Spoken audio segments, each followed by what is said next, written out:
Hello दोस्तों, मैं हूं एक्स मुस्लिम स्पार्टिकस और आप देख रहे हैं अपना यूट्यूब चैनल। मुसलमानों के पास जब दलाइल ख़त्म हो जाते हैं तो बहुत ही घटिया किस्म के तंज करना शुरू कर देते हैं, ख़ास तौर पे हम एथियस्ट्स पर। इन घटिया तंज में सबसे ज़्यादा बात जो सुनने को मिलती है वो ये है कि तुम मुल्हिदीन यानी हम एथियस्ट, हम लोगों में खाला, फुफ्फी, बहन, बेटी के साथ सब कुछ करने की इजाज़त होती है। इन बेवकूफ़ों को शायद ये नहीं पता कि अखलाकी अक़दार का ताल्लुक़ कभी भी मज़हब से नहीं होता। और दूसरी बात यह है कि एथियस्ट कुरान की तरह किसी घसी पिटी किताब से अपनी मोरालिटी नहीं देखते। हर शख्स की मोरालिटी का मेयार अलग अलग होता है। मैं 9 साल से मुल्लिद हूँ और इन सालों में शायद ही किसी मुल्लिद को देखा हो जो इंसेस्ट को अच्छा समझता हो। खैर, इस बहस में नहीं पड़ते। मेरी नज़र से कुरान की एक आयत और उससे जुड़े एक दो वाक़यात नज़र से गुज़रे जो रंगीले रसूल की ठरक पूरी करने के लिए लिमिट्स के बारे में है।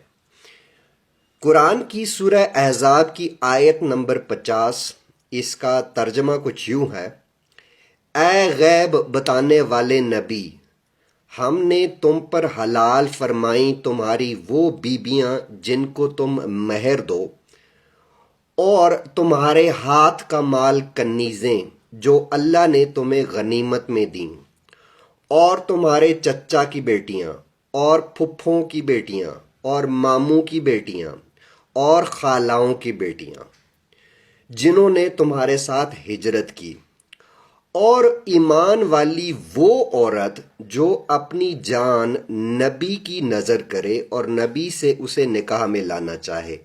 ये ख़ास तुम्हारे लिए है, उम्मत के लिए नहीं है। इस आयत पर ज़रा गौर करें कि अल्लाह ने रंगीले रसूल के लिए खाला, मामू, चच्चा और फुफ्फों की बेटियां हलाल कर दी, और यहाँ उनसे निकाह करने की भी शर्त नहीं रखी। ज़रा गौर करें कि महर सिर्फ उसे दिया जाता है जिससे शादी या निकाह किया जाता है। अल्लाह ने इस आयत में महर हासिल करने वाली बीवियों के अलावा रंगीले रसूल को छूट दे दी कि अपनी बहनों से भी रंग रलियां मनाए। मुसलमान बेचारे इतने हैरान ना हो, उनकी ज़ुबान में तो कज़न का लफ्ज़ ही नहीं। इनकी ज़ुबान में तो फुफ्फो की बेटी को फुफ्फोजाद बहन, खाला की बेटी को खालाजाद बहन, और मामू की बेटी को मामूजाद बहन, और चच्चा की बेटी को चच्चाजाद बहन कहा जाता है। अल्लाह ने रंगीले रसूल पर बहनें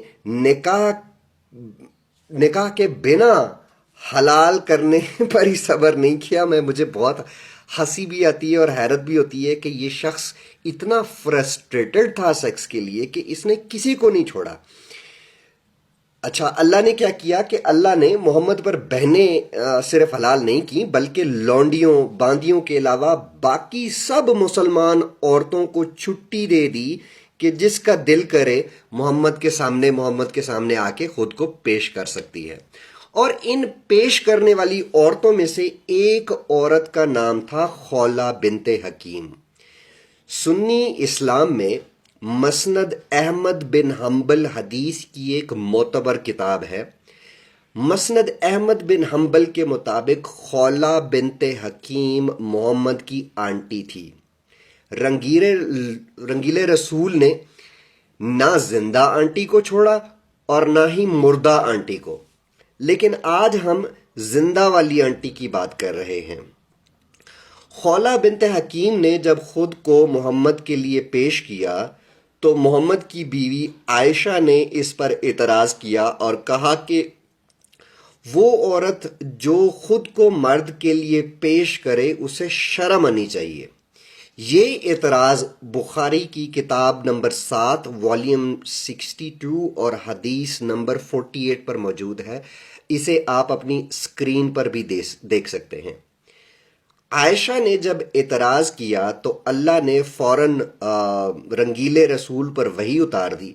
वो अलग बात है कि वही उतारने वाला कोई अल्लाह नहीं था, اب اکثر آیت محمد خود اپنے ذاتی فائدے کے لیے گھڑ لیا کرتا تھا. جو آیت اتری وہ آیت اسی سورہ الاحزاب کی آیت نمبر 51 میں موجود ہے، جس میں اللہ نے اجازت دے دی کہ جس بیوی کو چاہو ہٹا دو، بلکہ اس آیت میں کنارے کرنے کا لفظ بھی استعمال ہوا ہے، یعنی تمہاری جو بیوی اعتراض کرتی ہے اس کو کھڈے لائن لگا دو. عائشہ کو جب رنگیلے رسول نے یہ آیت سنائی تو بیچاری کھڈے لائن لگنے کے ڈر سے چپ ہو گئی اور بس اتنا بولی کہ اے اللہ کے رسول، مجھے اندازہ نہیں تھا کہ اللہ آپ کو مزے دینے کے لیے اتنی جلدی کرتا ہے. گاؤں وغیرہ میں لوگ مرغیاں پالتے ہیں. جو لوگ گاؤں سے تعلق رکھتے ہیں ان کو اندازہ ہوگا کہ بہت ساری مرغیاں ہوتی ہیں اور ان بہت ساری مرغیوں میں صرف ایک مرغا چھوڑا جاتا ہے.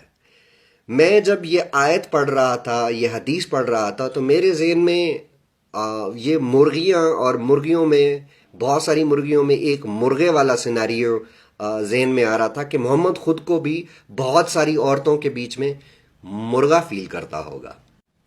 اب مسلمان مجھے ذرا بتائیں کہ چلو بیویوں کی تو سمجھ آتی ہے کہ سیکسول فرسٹریشن اتنی زیادہ تھی کہ 11-12 بیویاں کر لیں، 16-17 لونڈیاں بھی کر لیں، پھر 16-17 لونڈیاں کرنے کے بعد کزنیں بھی نہیں چھوڑیں. کزن کا لفظ تو شاید ان لوگوں کو تھوڑی ایکسپشن دے جاتا ہوگا. چچا زاد بہنیں نہیں چھوڑیں، خالہ زاد بہنیں نہیں چھوڑیں، پھپھی زاد بہنیں نہیں چھوڑیں، ماموں زاد بہنیں نہیں چھوڑیں، اور تو اور پھر اپنے آپ کو اجازت دے دی کہ جس عورت کا دل کرے اپنے آپ کو نبی کی خدمت میں پیش کرے. اس طرح کے رنگیلے رسول کو آپ کہتے ہیں کہ اس شخص کے لیے اللہ نے ساری کائنات بنائی. تھو ایسے نبی پر اور تھو ایسے محمد پر جس کا اخلاق کی معیار اتنا گرا ہوا ہو. آج کے لیے بس اتنا ہی.